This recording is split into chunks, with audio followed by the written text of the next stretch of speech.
Very good morning. So, students, today let's discuss some questions that was already in your RT examination paper. So, let's discuss this paper, and I think this will help you a lot while what kind of mistakes you are doing. You can realize that one, you can recognize that. So, let's discuss it one by one. So here you can see number of questions are given. Instruction are all the questions are compulsory. 50 questions are here in this whole of the question paper. So all will be we will discuss whether it will take 2 or 3 days, but we will discuss. So let's see now the first question. Question number first is figure shows a fixed charge q and a movable charge minus q. So the latter is free to move only along a vertical direction. So the charge minus q is in equilibrium because its weight is balanced by electrostatic attraction. So in which of the case the charge minus q is in equilibrium? The separation between the charges remains unchanged. So here in this question, first what it is given? It is given that the force of attraction, if first figure you will see figure 1. In this figure 1 we have a square where two of the points we have that are on vertical line, separation is same, separation is fixed, and here plus q, here minus q charge is kept. So the weight of the minus q charge, obviously that is acting in downward direction. In our question it is given its weight is balanced by electrostatic attraction. So obviously this positive q charge will attract this negative q charge, and the force of attraction, its direction will be in upward direction. So both forces will be balanced if their magnitude is same. So it is given already charge minus q is in equilibrium because this one is balanced by this one. Now we have to find out in all this given four configuration which one can be other stable condition. So one by one let's see now here what could be answer. So the first one, if you will see, for this first one, let me just construct it here. For the first one, again two charges we have, this is minus q, this is plus q is given. So the direction here one of the charge is fixed, that is capital Q. So here attraction force that will acted by the plus q charge on minus q. So the direction of attraction will be downward direction. Already the weight of minus q charge, that is also acting in downward direction. So you can see a net force that will act on the system because of electrostatic attraction force, and as well as the weight of the minus q charge, both are acting in downward. So it means that this option is not correct because this is not in equilibrium condition. In this condition, whole of the system will starts to move in downward direction. Now let's see the second one, this one. So for the second one, again 2 points we have, this is minus q, this is minus q. So both of the charges, as these are minus q. Now this will minus q charge will start to feel repulsion.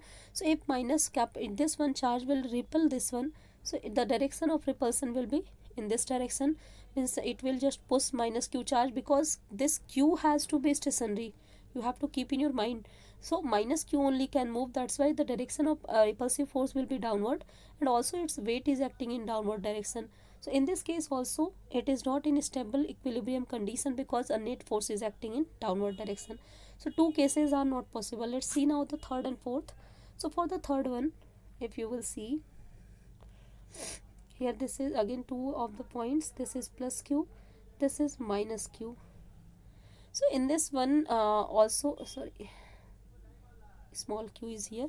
So in this one, this minus q charge will attract this plus q charge, and a direction of attraction will be downward, and also the weight of minus q is acting in downward. So in this condition also we are not getting stable equilibrium condition. Now let's see the fourth one. So for the fourth one, if you will now see, these are now two charges, this is minus q, this is minus q. So this minus q charge will repel this charge. So due to field of repulsion, it will start to push this minus q charge in upward direction due to repulsion, and the weight of minus q is acting in downward. So this is only possible condition among these four where the weight of the minus q is balanced by the upward repulsive force. So it means the alternative configuration that is in equilibrium, that is possibility for the equilibrium, that is option number D. So I think this is one is now correct. Let's see now the second question. Second question is given three charges each equal to plus 2 coulomb are placed at the corners of an equilateral triangle. So if the force between any two charge be F, then the net force on either will be. So as you know, in equilateral triangle, if you will apply superposition principle to find out the net force, then that is given by is equal to, or net force suppose that is F dash, that is F1 square plus F2 square plus here F3 square. So F1 is what? Or it is given that in between any two charge. So between means if you have any equilateral triangle, three of the charges are kept at the corners. So between any two force is F. So that is F1, F2, F3 all are F equal to F. So we can write is F square plus F square plus F square. And finally if you will solve, so its value is obtained as root 3F. This is the answer of our question. This was very simple question. Now the next one you will see, that is the ratio of electric force between two protons to the gravitational force between them is of the order of. So if we have to calculate the electric force between two protons, suppose this is the electric force, and here we have to just take the ratio to the gravitational force. So let's calculate now these two one. So between two proton, the electric force, obviously this will be K, Q1, Q2. Q1 is 1.6 into 10 to the power minus 19, this whole square divided by R square, means the distance between the two charges. So this is, I am writing this one here, R square. Now gravitational force, if you will find out, that is C m1 m2. So mass of the proton, you know, that is 1.67 into 10 to the power minus of 27 kg, and you will write its square upon again R square. So this R square will be cancelled out. Now you can take the order of this one. So first if you will solve this one, this you will get in minus 38. Here if you will solve this one, you will get minus 56. And if minus 38 and minus 56 you will solve, then that will be obviously equal to 16. So so it means 10 power 16. This one we have got from these upward the solution that we have got. One more thing we have in this equation, that is K by G.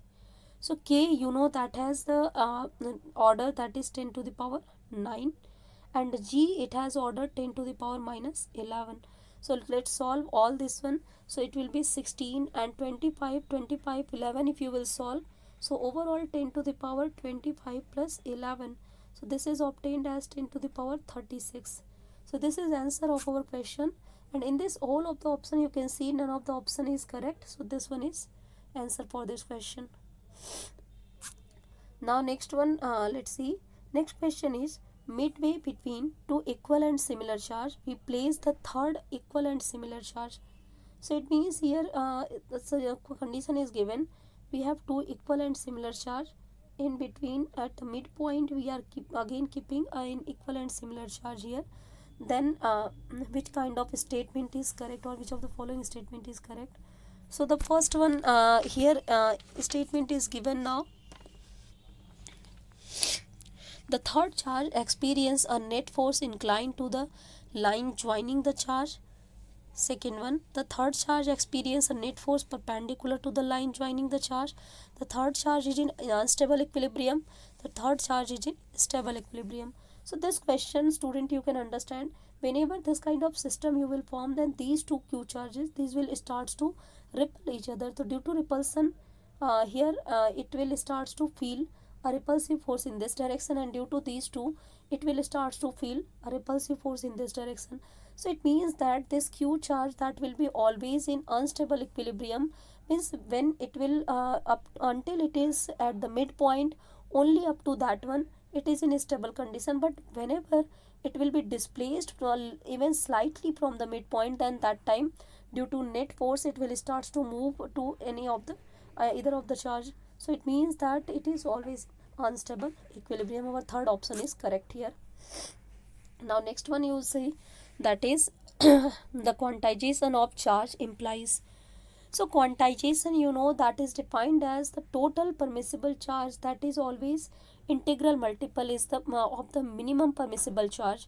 So here it means that the minimum permissible charge is possible here in this whole of the universe, and that is equal to charge of electron. All other charges are in the integral multiple of electronic charge. So let's see now the options. Option is charge exists on the particle, charge exists on the particle charge, that is not correct. Here next one, charge interaction is possible, that is obviously not correct. Here we are saying integral. There is a minimum permissible magnitude of charge. So this one is the correct thing, because I just am telling you the minimum permissible possible charge is for the electronic charge. So this is the correct option that we are observing from the quantization of charge. So B option is correct here. Now the next one you will see, as one penetrates uniformly charged conducting spheres, what happened to the electric field strength? So as you know, whenever you will penetrate in a uniformly charged conducting sphere, then that time inside the conductor the electric field strength that becomes 0. So it means our this option is correct. Option number D is correct. Now let's see the next one. Question number 7 is, how does the electric field strength vary when we enter a uniformly charged spherical cloud? So in a sphere, you know, whenever you have a sphere, then suppose capital R is the radius of this one. So if you will calculate or you will plot the graph between distance and electric field due to this sphere, so you will get different things. First, inside the sphere, if you will calculate the electric field, then that is obtained as E is directly proportional to R. Up to R, this relationship is linear. Whenever the distance equal to R, then that time it becomes min maximum, and after this it starts to decrease, and the electric field start to decrease in the sense of 1 by R square. So you can see our question is for when we enter a uniformly charged spherical cloud, it means that we are going for the R less than capital R, and for R less than capital R, you can see this graph is linear and E is directly proportional to R. So it means here in these all options, option number D is correct, increases directly as the distance from the center. Now let's see the next question. So next question is oil of drop density D and radius R carries a charge Q when placed in an electric field E. So it moves upward with the velocity V. So if rho is the density of air and be the viscosity of air, then which of the following force is directed upward? So for this question, no need to put your mind. Whenever some of the charge that is kept in an external electric field E, then that time it experienced a force that is QE, and that will be in upward direction, because in downward direction due to its term is velocity and you can say Stokes law, you know, according to that one, a force that will act in downward direction already. So due to this one, a force that is acting in downward direction, that is balanced by this upward directional electrostatic force. So in this case it means the force that will be directed upward whenever any of the charge that is placed in external electric field. So this option B will be correct for this one. Now next question is, which of the following does not allow the electric field lines to cross each other? So first, you know, electric field lines, if they will cross each other, it means at a single point they will represent two directions of the electric field, and that is not possible. So here on that direction, or you can see that is given by the superposition of electric field. Means if two electric field will be superimposed, and that time they will represent two direction. So that's why if using this one, we can understand two of the electric field lines cannot intersect each other. Now next question. For a material we have as a good conductor, which of the following condition is a must? So question here options are given. Each atom should have large number of electrons. Each molecule should have large number of electron. Total number of electrons in it should be 0. None of the above. So for the material that has to behave as a good conductor, that don't have any of the condition that is given here. So here at that kind of material should have a resistivity property, length, area, and that property, shape, size property, conductivity property. So that's why these options are not correct here for this one. So none of the above, that is correct here. Now the next one question, you students, you will see, that is assertion reason type questions. So these are also very important questions and you are making mistakes in these questions. So let's discuss it one by one. So as you can see now, A, B, C, D, that are representing four options. So I will start from the questions directly. You can see the options now. Let's see the question number 11. So question number 11 is, a metallic shield in form of hollow cell may be built to block an electric field. Statement 2 is given, in a hollow spherical shield, the electric field inside it is zero at every point. So for this question, as you know, first of all, statement 2 you will see. So that is the property of conductor or the Faraday case that you have studied. When we are designing Faraday case, then inside the Faraday case electric field is zero, because in hollow conductor electric field is zero inside. So it means our this option is already correct. The first one you will see, the metallic shield in form of hollow cell may be built to block an electric field. So obviously whenever you will make the hollow metallic shield, that will behave like the conductor, and that type of hollow cell you can use to block an electric field, because inside electric field is zero, then that cannot be penetrated inside, and our devices will be safe whenever we will keep it in hollow cell. So it means our statement 2 is statement 1, 2 both are correct, and 2 is correctly defining the first one, because why it can block the electric field, because electric field inside the shield, that will be zero due to its conducting property. Now let's see the question number 12. I think this is correct. This is option A is correct for them.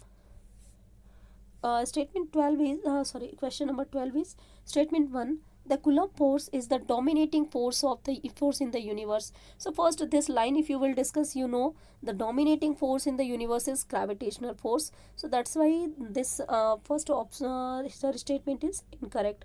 The second, the Coulomb force is weaker than the gravitational force. So you know, among the four type of fundamental forces, that is strong nuclear force, weak forces, electromagnetic forces, and gravitational force. Gravitational force is the weakest force among them. After that, we are getting for the weak nuclear force, then electromagnetic force strength, and the maximum strength is for nuclear strength, or you can say strong nuclear forces. So it means both options are incorrect here. So that's why option number D will be correct, for which it is given if both statement 1 and 2 are false. Now question number 13, if you will see, that is statement 1, the tires of aircraft are slightly conducting. So yes, this option is correct. Whenever a aircraft we are making, then that tire is slightly conducting. Reason, statement 2. Now let's see first this is reason or not. So if a conductor is connected to ground, the extra charge induced on conductor will flow to ground. So this option is also correct, because due to friction between tires and ground, some of the charges will be induced on the tire, because that is already means some of, due to the some charge that will be induced on the tires, it will start to feel repulsion, or you can say we need to apply some of the force to overcome those induced charges. So that's why we are making the tire slightly conducting. So reason of this one, if we will make it slightly conducting, then whenever it will touch the ground, then you know, due to earthing, due to grounding, all the charges that are induced due to friction, that will be transferred to the, or they will flow to the ground automatically. So our statement 2 is correct, or statement 1 is also correct, and 2 is correctly explaining statement 1. So that's why option number A will be correct for this question. Now next one, after this 14 number question, you will see statement 1, a neutron and an alpha particle are placed in an electric field. So if F1 and F2 be the forces acting on them, and A1 and A2 be their acceleration respectively, and A1 is equal to, then we have it is given A1 is equal to A2.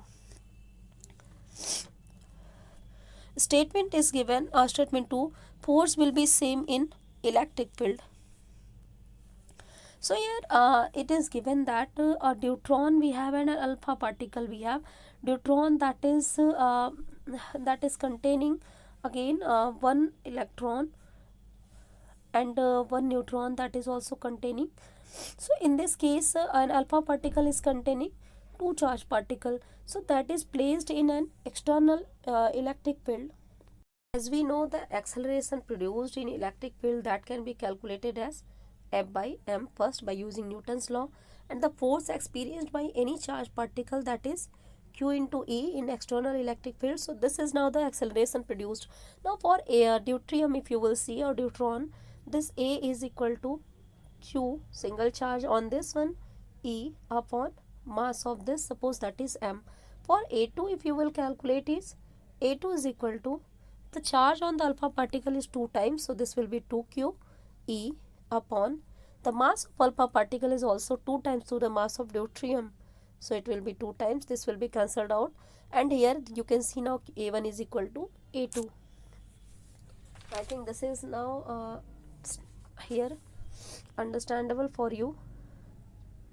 Now next one, if you will see, you can see the force in both of the field or both of the charges, that will not same, because it will experience the force that is equal to Q into E, and Q is different for both the deuteron and alpha particle. So due to difference in Q, F will not be equal on them. So this statement is wrong here. So it means that only first statement is true, second is wrong. So it means our option C is correct. Statement 1 is true, statement 2 is false. Now let's see the next question. Next question is, a uniformly charged disk has a pinhole at its center. The electric field at the center of the disk is 0. So here statement 2, let's see first. Statement 2 is given, disk can be supposed to be made up of many rings. So also electric field at the center of uniformly charged ring is 0.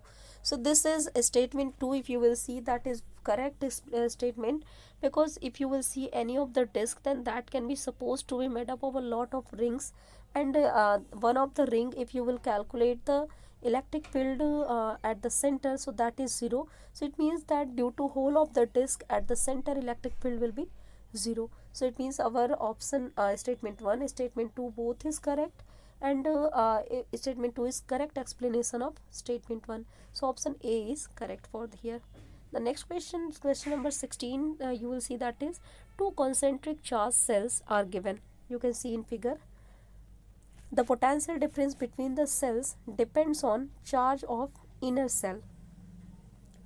So and statement second, if you will see, so statement second is, potential due to charge of outer cell remains same at every point inside the sphere. So in this one, first if you will have to calculate the difference in potential whenever the two concentric charge cells A and B are given to you. So as you know, the potential difference between the cell, that will obviously depends on the charge of inner cell, because if that charge is positive, negative, what kind of charge, according to that one potential difference we will get. And also it is given, potential due to the charge on outer cell remains same at every point inside the sphere, because the outer cell that will be have like the equipotential surface, so due to that one it will be same at every point inside the sphere. But due to B, it will change. So due to only B inside the this whole concentric sphere charge cell, that will potential will vary. Due to outer one, it will not vary. So second statement is correct, first statement is also correct, and second is also correct explanation of statement 1. So this question, I think this is also correct, and this is clear. Let's see the 17 number question. So two adjacent conductors of unequal dimensions carrying the same positive charge have a potential difference between them. This statement, if you will see, that is now correct. Here two adjacent conductor that are of unequal dimensions, they will carry the same positive charge, have a potential difference between them. So this is, I think, now clear. If two of the adjacent conductors we have, then that time they will just carry the positive charge in the same order due to induction process, and that's why the potential difference between them, that will we get due to positive charge. Statement 2 is the potential of a conductor depends upon the charge given to it. So you know that the potential is obviously directly proportional to the charge that is given to that one. So it means our statement 2 is correct, and whatever the dimension, it is not depending on that one, it is only depending on the charge given to this. So statement 2 and statement 1 both are correct, but statement 2 is not explaining the statement 1, so that's why our B option will be correct in this case. So students, today up to 17th question we have discussed this paper. So rest of the paper from 18 to 50 question we will discuss in the next class. For today, let's end our class here with this discussion. I think up to this one, this will be helpful to you. So let's end our class. Thank you, students.